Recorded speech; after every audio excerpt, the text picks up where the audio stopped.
দেখছি করছি, এটাই দেখেছি। কিন্তু সেই ছেলেটা হয়তো তখন শিশু ছিল, সে আজ 17 বছর পর বড় হয়েছে, সে দেখেছে না এই কাগজটি একলাই, এরকম ভাবে মনে হয়েছে।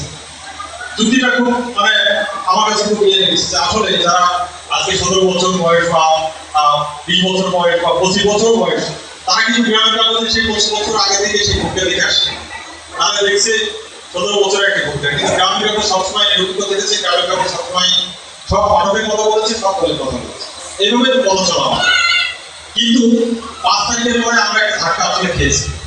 কারণ 17 বছর ধরে একটি চলমান প্রক্রিয়া, একটি অবস্থান চলেছে, একটা বিজনেস চলেছে, যে একটি গতিতে চলেছে। 5 তারিখের পরে আমরা যতই নিরপেক্ষ থাকি না কেন, একটি ছন্দপতন হয়েছে, এবং সেই ছন্দপতনে আমাদেরকে নতুন করে অনেক কিছু আসলে ভাবতে হবে। আমরা কাটিয়ে ওঠার চেষ্টা করছি। আপনারা দেখেছেন যে বাংলাদেশের অনেক মিডিয়াতে অনেক হামলা হয়েছে, অনেক ভাঙচুর হয়েছে, বাট আমরা কিন্তু আমাদের ওই ভূমিকার কারণে আমরা টিকে আছি। কিন্তু ব্যবসায়িক দিক থেকে তো একটি সংকট তৈরি হয়েছে। এই সরকারের আমাদের বিজ্ঞাপন করে গেছে, আমাদের যারা বিজ্ঞাপন দাদা ছিল তারা পালিয়ে গেছে বেশিরভাগই।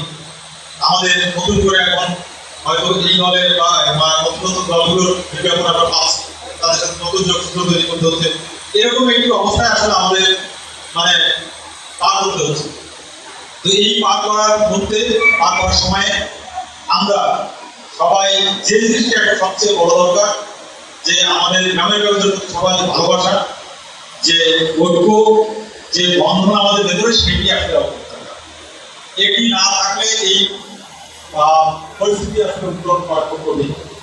আমি সেই জায়গায় সেই প্রেক্ষাপটে বলছি যে ভোট দিতে হয়তো আমাদের দেশের নিজেদের ভিতরে অনেক কিছু তৈরি হচ্ছে, কিন্তু আপনাদের মেধাতে বা আপনাদের কাছে আমার একটি যে অনেক সময় আমি ফেসবুক যারা আছেন নিজের গোল মানো কথা কাটাকাটি হয়ে একটু করে বলে দিতে আমার কাছে পছন্দের কাজ করবো, অথবা আমার কাছে কাজ করবো।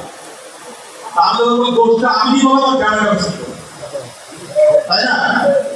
তো এইরকম এই ভোটের পরে যদি না হয় যে আমি ভাই ফেল করেছি, আমি ওই আগের মতো গ্রামের কাছে, বা আমি ভোট কম পেয়েছি, আমি আর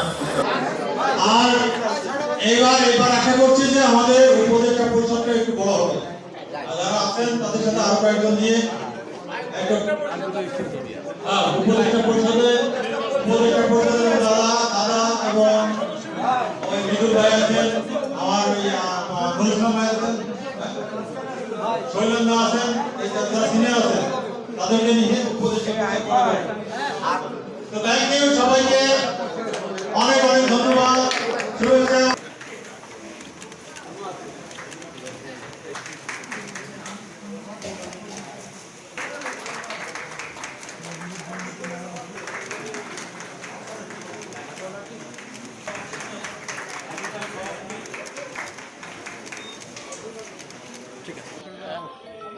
প্রিয় দর্শক, আপনারা দেখতে পাচ্ছেন আজকের 88 জন সাংবাদিক তাদের ভোট প্রয়োগ করবে।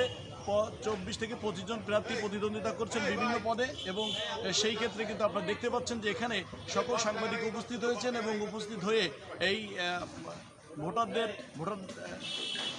ভোটার যারা উপস্থিত হয়েছেন, যারা ভোটে দাঁড়িয়েছেন অর্থাৎ নির্বাচনে প্রতিদ্বন্দ্বিতা করছেন, তাদের কিন্তু ভোট প্রয়োগ করবে, এবং সেই সাথে কারা যে বিজয় মালা পড়বে আজকের কে এসে সৌভাগ্যবান তা কিন্তু আমরা বিকালেই টের পাবো, এবং আপনাদেরকে সর্বোপরি সেই বিকালে ভোটের ফলাফল গণনার মাধ্যমে আপনাদেরকে সেই সময় লাইভ দিয়ে অভয়নগর সমাচারে আপনাদেরকে দেখানো। জেলা পৌর কমিউনিটি সেন্টারে যে আজকের দৈনিক গ্রামের কাগজের মফস্বল সাংবাদিক নির্বাচনের যে খবরাখবর আমি আপনাদেরকে জানানোর চেষ্টা করলাম।